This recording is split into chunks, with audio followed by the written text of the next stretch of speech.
lot of you aren't where you need to be in life, but you're still chasing women. And eventually my ex left me for somebody else. And you wake up the next day and you look at your bank account and your shit is -10. I didn't have my money up and have my money right to even return the favor when her birthday came back around. But for the simple fact that the women that I spent the most money on, they can't even sit right here next to me and tell the story about how much fun we had because they're no longer here.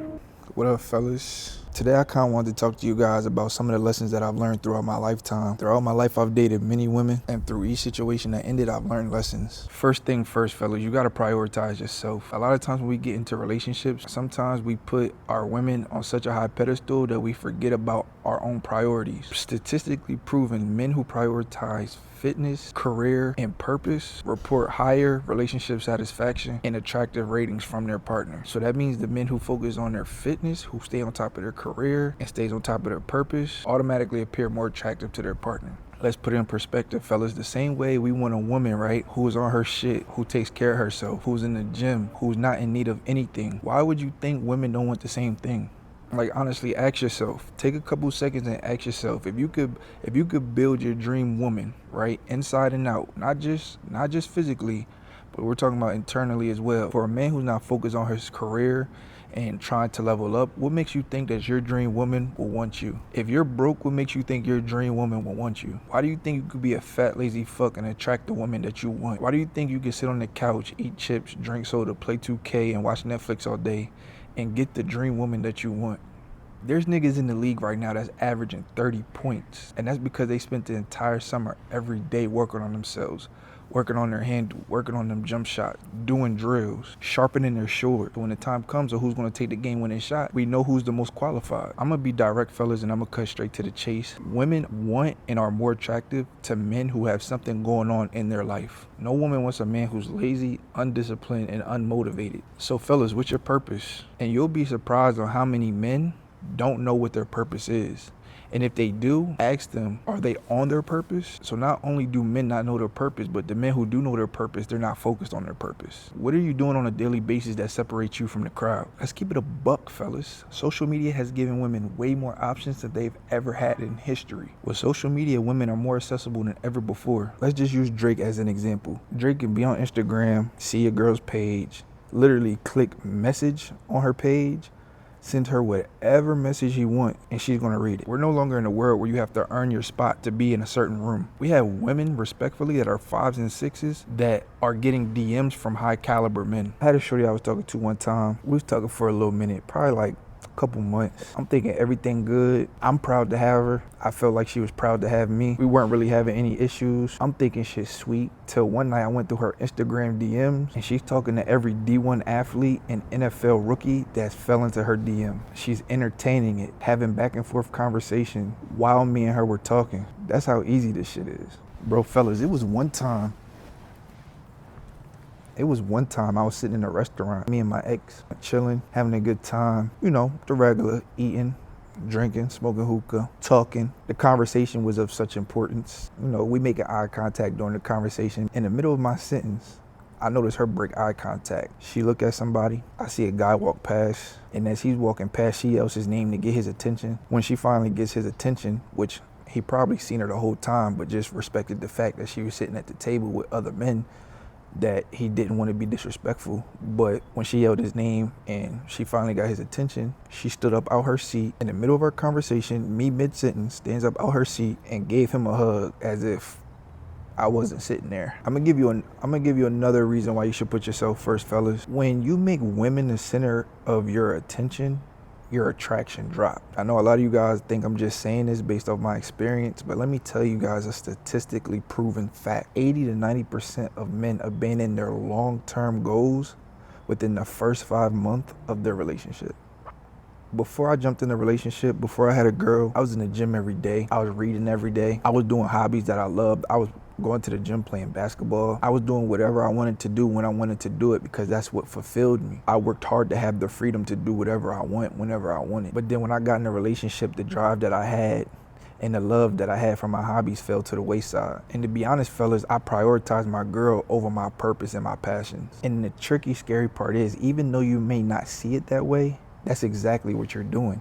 You may just think that you're being a nice, good guy, putting her on a pedestal, but if If it's at the cost of your passions and your purpose, is it really worth it? Whole time you're putting her on a pedestal and she's losing attraction for you. Whole time you're putting her on a pedestal, but the first time a D1 athlete walked past you, she's gonna jump out her seat and give him a hug in front of your face. Even though that's something that we don't necessarily notice right away, eventually 5 years is gonna go by. You're gonna look in the mirror, you're gonna see your stomach hanging over your jeans. You haven't increased your income. Your hobbies seem impossible to do now. And you're gonna look back in that mirror, you're gonna get angry at yourself. And then you're gonna look at her and try to use her as an excuse and start resenting her and start blaming her for you not being on your purpose. Now fellas, right, I don't want you guys to get this message misconstrued. I'm not saying don't love your girl. I'm not saying don't take care of her. I'm not saying don't spend time with her. But when you make her the center of your world, you're not doing you or your girl any justice. Love her, yes. Spend time with her, yes. Take care of her, yes. But if you're jeopardizing your passion and your purpose to do so, I read this book called The Way of the Superior Man, and basically the way it explains it is make time spent with your girl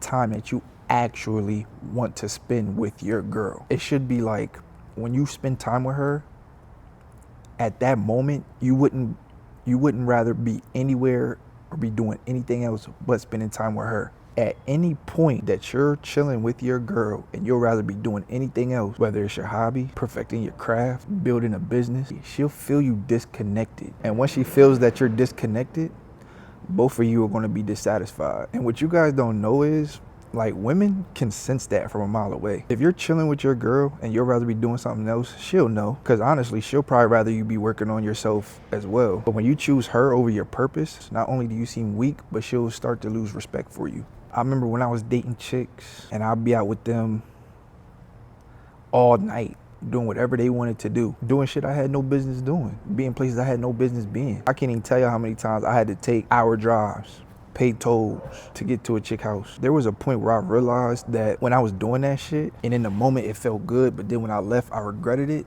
But then there became a time where, like, I would actually be in the moment of chilling with the chick, and I would think to myself, I would much rather be using this time to do something productive. Us chilling here watching Netflix ain't doing shit for me. I wasted a lot of time putting my purpose on the back burner to chill with a chick. What you gotta realize, fellas, each wasted moment degrades the clarity of your purpose. So that means the more time that you're distracted or not working on yourself, the harder it gets. That motivation starts to dissolve. That hunger and that eagerness starts to dissolve. We've all been there when we've had a good idea about something, and at that moment is when we're most motivated. But then as days go on, that motivation starts to drop gradually. It's the same thing with your purpose. The thing is, fellas, we really see no wrong in what we're doing. When we meet a chick, we want to spend as much time as we can with her. We get caught in that honeymoon phase. We thinking we doing everything perfect. We thinking we doing exactly what we supposed to do.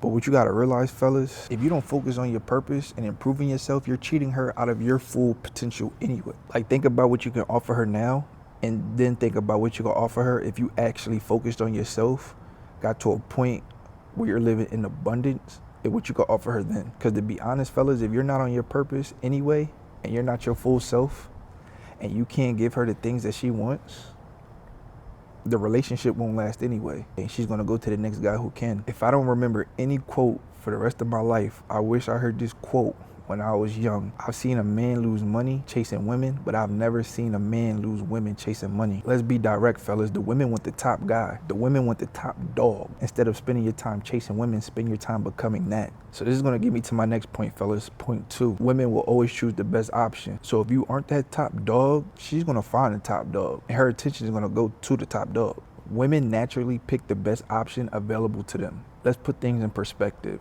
Dating apps, as far as Tinder, Hinge, Bumble, Instagram. Yeah, I said Instagram. We're going to throw Instagram in there. Women swipe right, which means they accept you on 5 to 10% of men. While men, we swipe right up to 50% of women. If you don't understand what I'm saying because you want to act like you don't know what the dating apps are, basically what I'm saying is women are more selective than men, which is directly saying if your woman leaves you for someone else, that means she perceived that man better than you. She believed the grass is greener on that side. Now, I've told you guys my story time. It's me explaining how at one point in my life, I was distracted by negative vices. I wasn't on point with my goals. I wasn't on point with my physical. I wasn't on point with my mental. I wasn't on point with my spiritual. My habits weren't on point. And just the person I was being was not on point, period. And it was bleeding out slowly but surely. And eventually my ex left me for somebody else that she felt like was a better option. But the point I'm trying to make to you fellas is you want to make sure you're on point on all aspects, so that way the chances of that happening to you are less than likely. You want to make sure you're hitting the gym and your physique is right. You want to make sure your money is right. You want to make sure your confidence is right. You want to make sure your social skills is right. And you want to make sure your discipline is right. Not only did I use that situation to reflect on myself, but I took that situation and it helped me improve in all 5 pillars that I just named to you guys. So if I was to basically tell you guys what you need to do for the chances of that to be less than likely for you, I need you to hit the gym. If you fat, run on the treadmill. If you skinny, put some weights up. If you broke, get some money. If you're struggling, get another job. If you're having issues getting into your career, apply for jobs every day,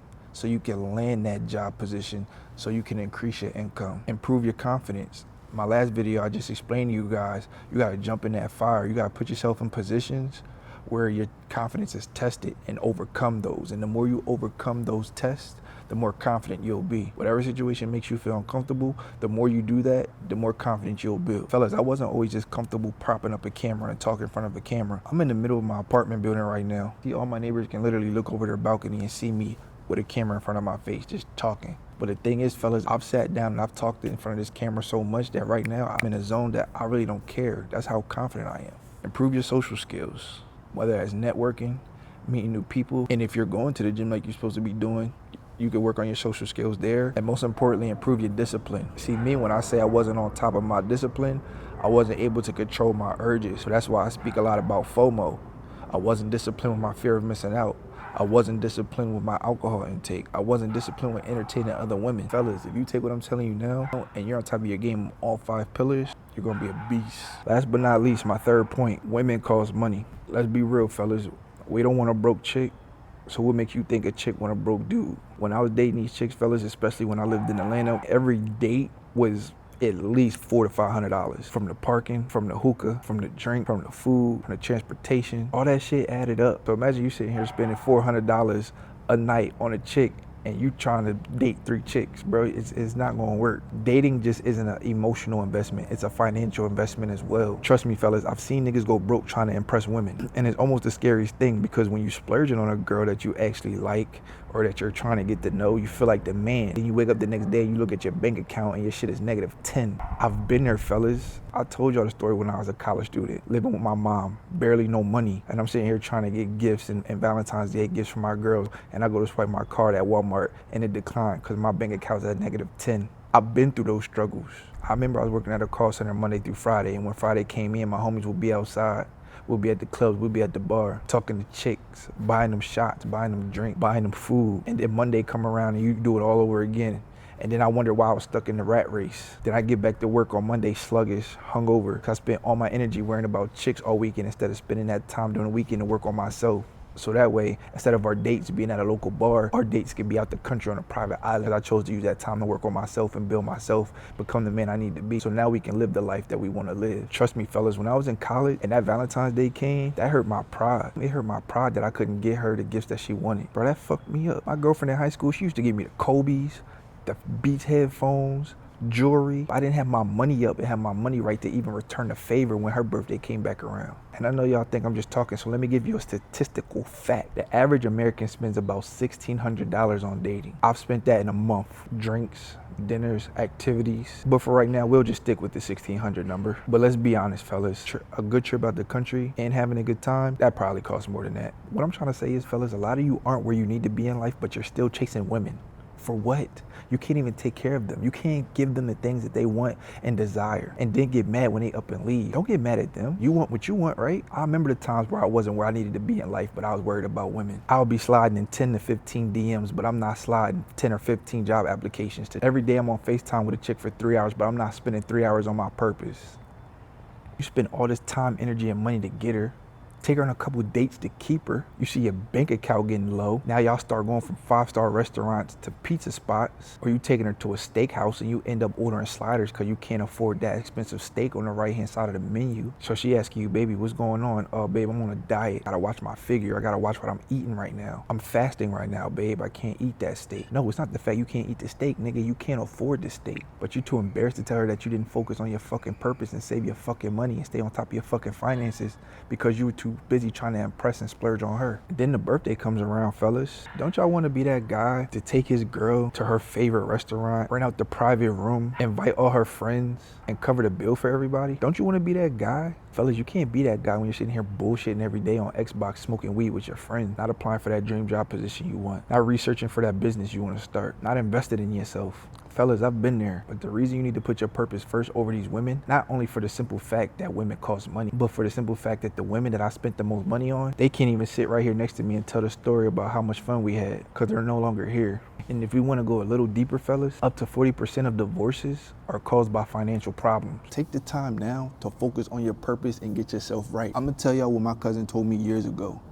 These women not going nowhere. But you wanna know what is going somewhere? That opportunity that you sleeping on, that job interview that you haven't scheduled, lock the fuck in. If you're not doing at least 90 minutes of deep work every day to focus on yourself, on your purpose to improve yourself, you're killing yourself. At the beginning of that video, I told you to think about your dream girl, and if you aren't crossing off all these boxes that I'm telling you, you're losing this game. You think you're the only nigga out there that want that baddie? And while you over there bullshitting, there's real sharks out here that's on their shit. And it might not be today, it might not be tomorrow, but your girl Instagram might end up on their explore page. She might end up on your girl page, decide to slide a little DM over there. She look at his page, she got a business. He might be an author, might be a D1 athlete, whatever field he's in, and she gonna realize he's not playing. Women know what a disciplined man look like. You sitting on that couch high watching Netflix all day is not the aura.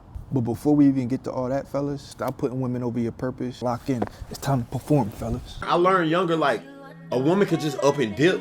Yep. So all I can do is be preoccupied with what's gonna help me and further me in life. Daddy. Because back when I was focused on loving and being a good and being so lovey-dovey, that's when a motherfucker could you over, Nate. Now you the man, you too sweet, too nice. That's when a motherfucker be like, yeah, and they'll leave you. A woman could be a king's biggest downfall. I know people that was on their shit before they got married, in shape. They made sure they had their independence. It was on their shit. They got a girlfriend, they got fat, they got lazy. They stopped doing the things that they did when they were single. And those were all the things that made that woman attracted to you in the first place. So why would you stop all those qualities? Because when a lot of guys get in relationships, they get lazy because you already got the woman you want. So you don't feel the need to stay on top of your shit. So you lose yourself. 2 years later, you're 50, 60 pounds heavier, you're comfortable, and your chick she not looking at you the same no more because you're not the same guy you was 2 years ago, and she leave your ass and cheat on you.